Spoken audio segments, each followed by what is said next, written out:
आज हम इस वीडियो में व्याकरण शिक्षण की विधियों के ऊपर चर्चा करेंगे कि व्याकरण शिक्षण की विधियाँ कौन कौन सी हैं। व्याकरण शिक्षण की विधियों को दो प्रकार से रखा गया है, प्राचीन विधि और नवीन विधि या आधुनिक विधि। प्राचीन विधि में सबसे पहले जब व्याकरण की उत्पत्ति हुई थी तो उस समय प्राचीन समय में व्याकरण किस तरह से पढ़ाया जाता था, और आज आधुनिक समय में ऐसी कौन सी विधियाँ व्याकरण पढ़ाने के लिए विकसित की गई हैं, उनके ऊपर हम चर्चा करेंगे। तो सबसे पहले जो विधि रहेगी प्राचीन विधि में वो रहेगी सूत्र विधि। सूत्र विधि पांडित्य विधि या परंपरागत विधि और प्राचीन विधि भी कही जाती है। व्याकरण के नियमों को सूत्रों के माध्यम से बताया जाता है। इस विधि में सामान्य से विशिष्ट की ओर, सामान्यात विशेषम प्रति अध्यापक अपने पांडित्य का प्रदर्शन करता है मनोवैज्ञानिक सिद्धांतों के प्रतिकूल। सूत्र प्रणाली संक्षिप्तीकरण को कहते हैं। संस्कृत व्याकरण शिक्षण की अत्यंत प्राचीन विधि है।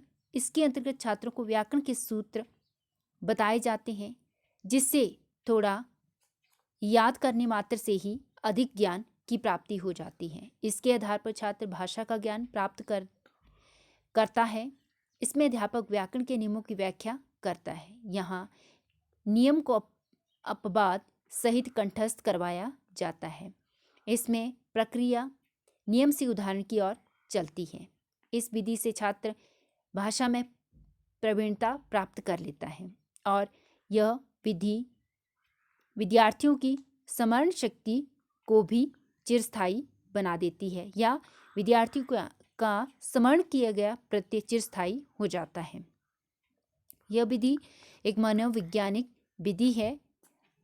यद्यपि इस विधि में एक विद्यार्थी को अधिक परिश्रम करना पड़ता है। दूसरी प्राचीन विधि में दूसरी जो विधि रहेगी वो रहेगी अव्याकृत विधि, भाषा संसर्ग विधि।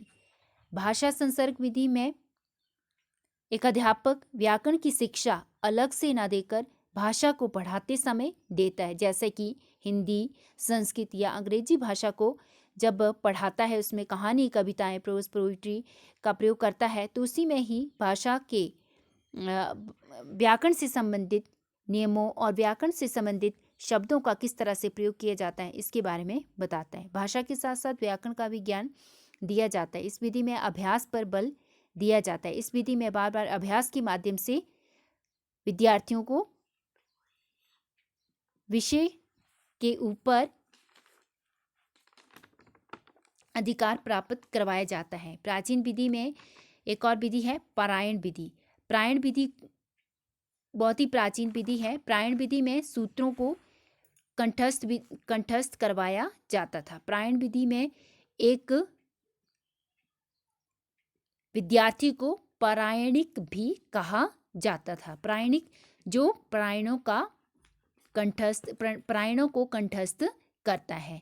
इस विधि में एक विद्यार्थी सुखपूर्वक आसन में बैठकर सूत्रों को कंठस्थ करता है, और जब भी सूत्रों को कंठस्थ करता है तो किसी और विषय की शिक्षा उसे नहीं दी जाती है।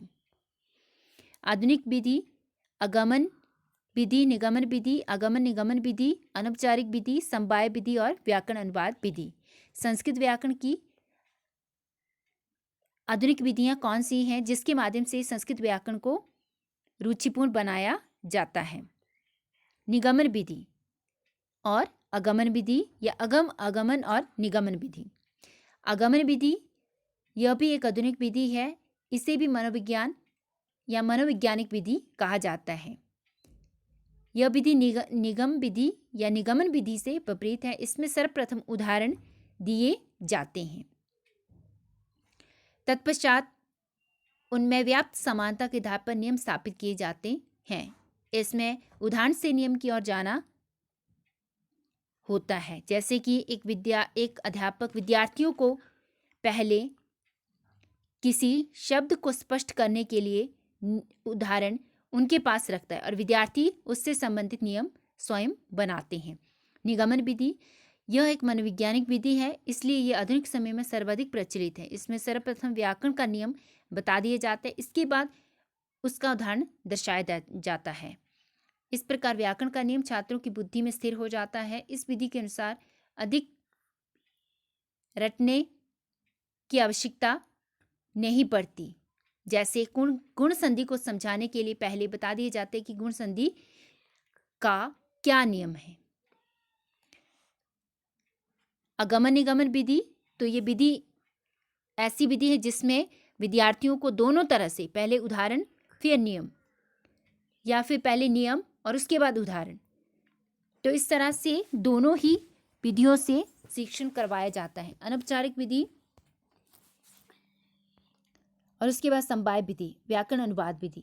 समवाय विधि, यहाँ पर भी व्याकरण का नियम अध्ययन नहीं होता है। प्रसंग आने पर उस विषय में व्याकरण संबंधी ज्ञान प्रस्तुत किया जाता है। कहाँ पर विद्यार्थी व्याकरण के नियमों का प्रयोग और किस तरह से करता है, ये पाठ्य वस्तु के शिक्षण के साथ साथ अध्यापक द्वारा विद्यार्थियों को बताया जाता है। शिक्षक पाठ के दौरान ही व्याकरण के नियमों को यथास्थान बताता रहता है। व्याकरण अनुवाद विधि, प्रवर्तक श्री रामकृष्ण गोपाल भंडारकर थे, इसलिए इस विधि को भंडारकर विधि भी कहते हैं। तो यहाँ पे ब्रैकेट में लिखा गया है भंडारकर विधि की। इस विधि को, व्याकरण अनुवाद विधि को भंडारकर विधि क्यों कहा जाता है? क्योंकि इसके प्रवर्तक जो थे वो रामकृष्ण गोपाल भंडारकर थे। व्याकरण अनुवाद पर बल दिया जाता है। इस विधि में संस्कृत व्याकरण की उदाहरण सहित व्याख्या, संस्कृत से अंग्रेजी में, अंग्रेजी से संस्कृत अनुवाद तथा शब्दकोश का ज्ञान करवाया जाता है, या फिर संस्कृत से हिंदी, हिंदी से संस्कृत में अनुवाद। अनौपचारिक विधि, व्याकरण का कोई औपचारिक अध्यापन नहीं, संभाषण में ही व्याकरण का ज्ञान देना। संस्कृत संभाषण शिविर में अनौपचारिक विधि से ही व्याकरण का ज्ञान करवाया जाता है। तो इस तरह से व्याकरण शिक्षण की प्राचीन और आधुनिक समय में प्रयोग की जाने वाली विधियों के बारे में हमने जाना।